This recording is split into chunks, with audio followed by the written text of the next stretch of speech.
So, on behalf of Entrepreneurship Cell of LBSM Delhi, I would like to give a hearty welcome to all our viewers to yet another episode of WhatsApp Startup. Today, we have the august presence of Ms. Drishti Gupta, co-founder of Now and Me. Before kicking start today's discussion, I find myself privileged to host this episode, as this episode isn't just going to be about another entrepreneurship journey, but also about the biggest and most important hurdle of any journey of our lives. Yes, you guessed it correct. That's our mental health. So not wasting any further time, let us start this episode. So my first question to you, ma'am, is coming from a statistic background, how did you end up helping people cope up their mental stress?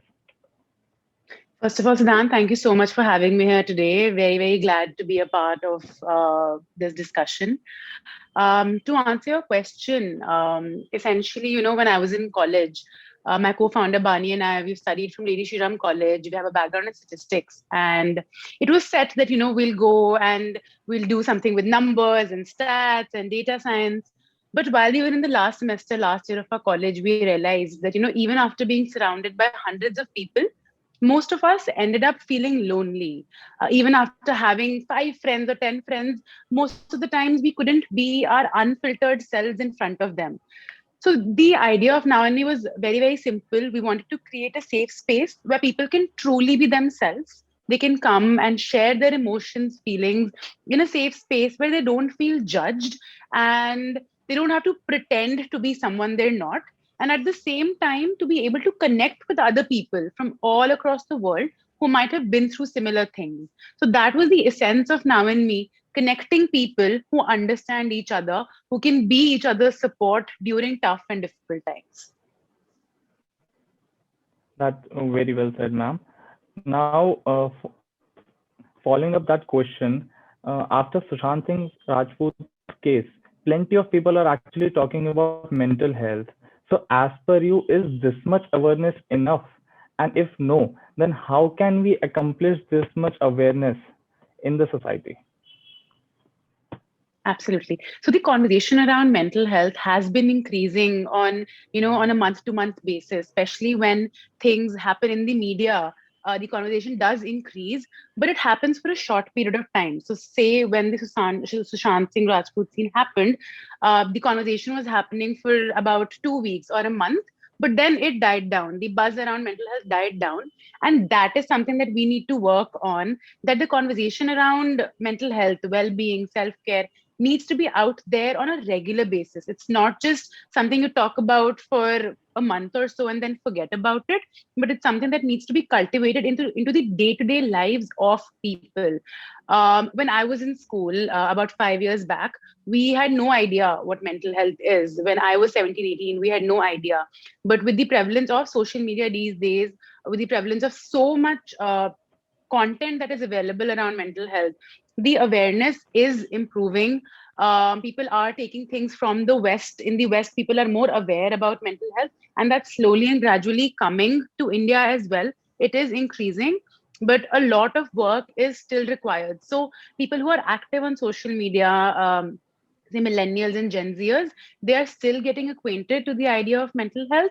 But older people, our parents, they are yet to be, made understood about what mental health is and how there can be implications of mental health in an individual's life. Because mental health is not just, as you mentioned, suicide or something, where you have to think about it when somebody's at that tipping point, but it's something that has to be a part of your conversation on a day-to-day basis. If you're feeling sad for a prolonged period of time, that's mental health. That's what you need to take care of.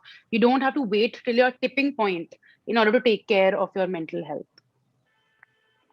So, ma'am, you just said that Western countries and Western people are actually more aware of mental health, and they are kind of way ahead of what our society is. So, my question is like I'm coming from a personal experience. Like, isn't the social media and the Western culture one of the very big reason for our mental problems and the distress we are having today? So this is a very interesting question, Siddhant, and I've had thoughts about this myself. That okay, social media is a two-edged sword where there's so much content available. There is positivity and negativity, and it actually depends on the kind of content you consume because everything is moving digital. Everything is getting digitized, and technology is taking over. So we have to go ahead with that. But what's in our control is maintaining what kind of content are we consuming because everything is available wide open to us, but it depends on us. Are we following that positive mental health page, or are we following a page that makes us feel insecure about ourselves? Are we actually taking the decision to mute certain people on social media who have a bad impact on our mental health, or are we actually going on their profiles and seeing their stories 100 times, and that is affecting our mental health? So that conscious choice of what kind of content we are consuming is what depends on us. And be it any social media platform, be it YouTube, Twitter, um, TikTok was there, or like Instagram, every platform has plethora of content. It actually depends on what you consume. And that leads to the net Thank, positive or negative impact that it has on your life and mental health in general. thank you, ma'am, for that answer. So my next question is, in a country like India, where people and even our families doesn't give much needed importance to the mental health, so what changes in the society do you suggest to eradicate this narrow-mindedness? So the first thing that comes to my mind, Siddhant, when I hear this question is that everybody needs to understand that when somebody is talking to you or they're telling you about your issues or their struggles, not only just mental health problems, but anything, maybe somebody is coming and sharing about their day with you.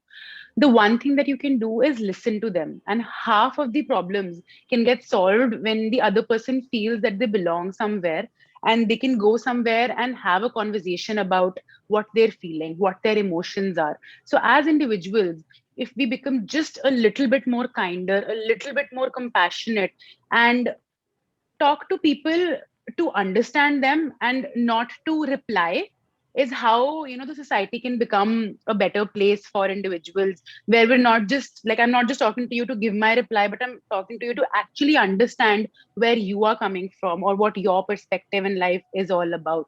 So I think in general, as a society, that is something we really need to learn, that at all points, you don't have to go and speak, but sometimes you just have to listen to the other person to be able to make them feel better. And ma'am, again, like in Indian society, where like if a girl is sharing something or talking about her feelings and anything like that, so her friends or even her family actually gives some importance to the problem and actually listens to what she's saying. But when it comes to a boy, again a narrow-mindedness, we experience a narrow-minded thinking there, and the friends aren't ready to listen to what he's saying, or the um, even the family is not ready to understand that thing. Even from a child, if we talk about it Yeah. from a child perspective, a boy child is not even allowed to cry. He is always said, you're a boy, you're strong. So what do you think, is this a big reason for mental health problems in boys, or this gender biasness is play some kind of a role in mental health? Absolutely, Siddhant. So, men have been conditioned since they were like kids that you have to earn the bread. You can't be weak. You can't cry. You can't be vulnerable. You can't talk about your emotions. Man up. Don't cry. Be tough.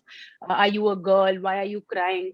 Things like this, every boy has to listen to since they're like what, 1 or 2 years old. They're always told, be strong. You can't cry. You can't show emotions, and that is something that gets instilled in men as and when they grow up. So even when they are about to share their feelings, once they're say 15 or 16 years old, when they're about to open up to somebody, at that time also they are ridiculed and they are told by their friends, because their friends have also been conditioned in this manner.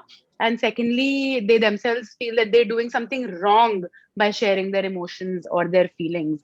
And a lot of work will have to be done in order to change this.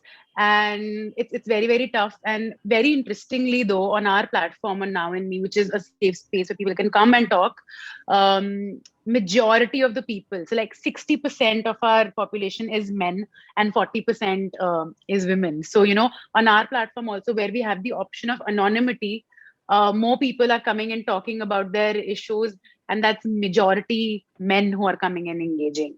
Because and that just shows that how they're not able to share their emotions with their friends or their families, because they are ridiculed for it, because they're not heard over there, and they feel that on our platform they can feel heard. So having resources like this is probably one of the ways where you can make them feel more heard, or having resources in school settings or college settings where content is being given to students from an early age, that it's okay to share your emotions, is something that can be done. Thank you so much for that reply, ma'am. So now my next question to you is, during your entrepreneurial journey, what was your biggest challenge? So the conversation that we've been having since the past 10 minutes is my challenge. Being able, making people aware that mental health is not something that you think about when it's at the tipping point, but it's something that you take care of on a daily basis. Sharing your emotions is a form of self care. Sharing your feelings is a method of taking care of your mental health, and making people aware that you can just come and talk about what you're going through and just connect with a stranger on our platform has been our challenge. So to make them understand that how just sharing your feelings can be a recursive and a reflective process, and they can just feel good by just venting it all out in a safe space. So that's the challenge, if I were to say. And ma'am, your actually full startup talks about mental health. So on while you were on your entrepreneurial journey, did you guys face this mental health problem with you or not? So I take therapy on a regular basis. It's been 2, 3 months since I take therapy. And I think everybody should take therapy because it should be a part of your routine of your life. Because that 1 hour in your week when you're giving to therapy, you're talking about yourself, you're focusing on your thoughts and your feelings, and it just helps you give a lot of perspective about what you are going through in life. And it's just a way of coping. And um, to specifically answer your question, entrepreneurship is a roller coaster. Every day is a roller coaster ride where in the morning you'll be happy, in the day you'll be sad, and it'll be like a mix of emotions because something good is happening at the same time, there's fire everywhere. So you have to maintain and take care of your emotions to be able to take care of the company. So what helps in these situations is, as I mentioned, taking therapy. Second, what helps me is having a co-founder who's extremely supportive, and the kind of connection that we have where we can talk about what we're going through to each other. And thirdly, I think exercising and meditation are something that really helps me manage my mental health, because it is a lot of pressure, building your own company, especially being two women founders in the mental health space. It's not easy, but you have to develop mechanisms and coping skills to be able to get through it and then just power through the day. That was a wonderful reply, ma'am. So how did you know that you had the right idea? So when Bani and I started out, the vision was that we're going to change the internet. We're going to use tech for good.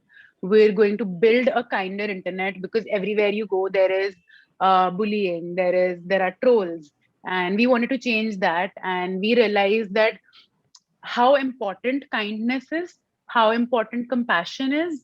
And that's where we knew that we're set out to do something great. We're set out to make impact. And on our journey, we're going to get a lot of people who will join in and help us make that impact, and help us fulfill our mission and vision that we see Now and Me to be. And that's when we knew that we're set out to do something good and we'll make it. And consistency is something that we really focus on. So it's been 2 years now. The growth has been steady, but it's happening. The growth is there. So consistency is something that we really believe in, where you're doing something good, you're doing it consistently, so good things are going to happen. So do you think that your tech platform or your online platform can replace the offline therapies or the personal touch that the therapists have? Uh, So it can be one of the ways for people to connect to other human beings, especially now that in COVID we're all so isolated. So it can be one of the ways. But I believe that coping and healing is not one size fits all. It is a different coping technique for each and every individual. So for somebody, yes, an online platform can do wonders. For somebody, online therapy can be great. For somebody, meditation can be great. For somebody, going to the gym and lifting weights can be great. So coping and healing are different for different individuals. So yes, for some individuals, our platform might be that safe space, that safe haven, and for some people, it might not be. So I think that explains what it can be for some people and some not. And next question is a very big question to you, I guess, because like was arranging funds was a big challenge to you, and like how did you convince your investors to invest in something which is considered to be a hoax by the Indian society?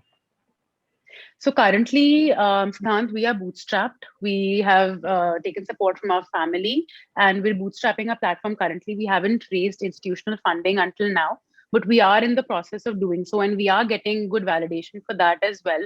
Where people are now, especially because of COVID, they're understanding the importance of mental health and how this will be a big market opportunity in the coming decade.